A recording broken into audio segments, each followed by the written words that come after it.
আপনি যত বড় পাপী হন, আপনি যতই অন্যায় করেন না কেন, আল্লাহর রহমতের দরিয়া, আল্লাহর রহমতের দরজা আপনার জন্য খোলা আছে না নেই? জায়নামাজটা বিছিয়ে দেন, চোখের পানি ছেড়ে দেন, 2 রাকাত নামাজ পড়ে সেজদায় লুটিয়ে পড়ে কাঁদেন। যত গুনাহ আপনার হোক না কেন, আপনার গুনাহ মাফ করে কবুল করে নিবে কে? আল্লাহ বলে গুনাহ ছেড়ে দাও, আর করবা না, ওয়াদা দাও, লজ্জিত হয়ে মাফ চাও, আমি মাফ করে দেব, ওয়াদা দিলাম, আমি ওয়াদা দেব। বান্দা যখন বলে আল্লাহ এই গুনাহ আর করব না, এই গুনাহ ছেড়ে দিলাম, আমি লজ্জিত মাওলা, আপনি মাফ করে দেন, আর শাজিম থেকে মালিক বলে যাও বান্দা মাফ করে দিলেন। যদি বলি আল্লাহ অনেক গুনাহ তো একসাথে, আল্লাহ বলে একসাথে একসাথে চা বেটা একসাথে। কারো কাছে আশা করেন না, আল্লাহর কাছে আশা করেন প্রতিদান, আপনি কষ্ট পাবেন না ইনশাআল্লাহ। কারণ আল্লাহ ছাড়া প্রকৃত অর্থে আমাদের আপন বলে কেউ নাই। শুধুমাত্র আল্লাহই আপনার আপন, বাকিরা আপনার প্রয়োজন। মানুষ মানুষকে ভালোবাসতে পারে না, মানুষ মানুষের অবস্থানকে ভালোবাসে। দিন শেষে, রাত শেষে দেখবেন আমার সাথে কেউ নেই, আমি একাই,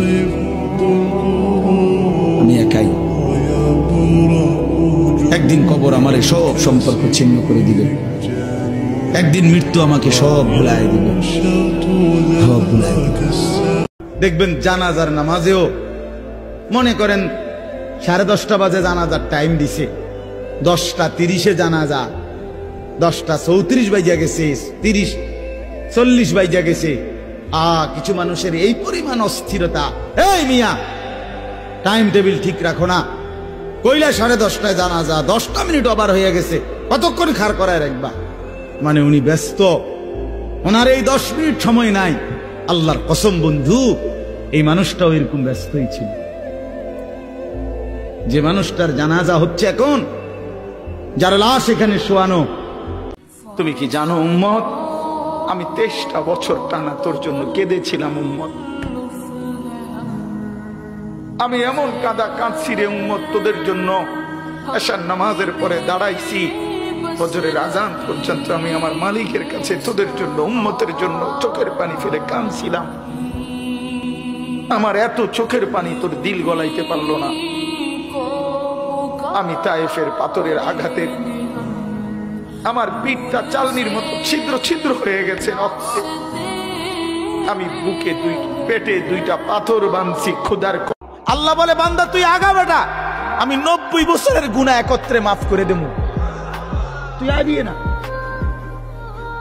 কথা বোঝেন নাই? আমি থাকতে তোর অসুবিধা কে?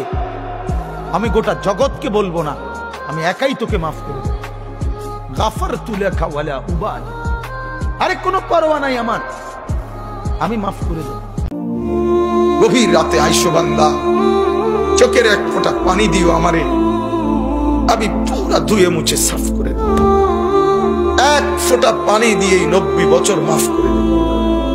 সাগর পানি লাগবে না, মোটরের পানি লাগবে না, এক ফোঁটা চোখের পানি, অনুতপ্ত লজ্জিত হয়ে 1 ফোঁটা পানি দিও আমারে, আমি 1 ফোঁটা পানি দিয়ে জিন্দেগির গুনাহ সাফ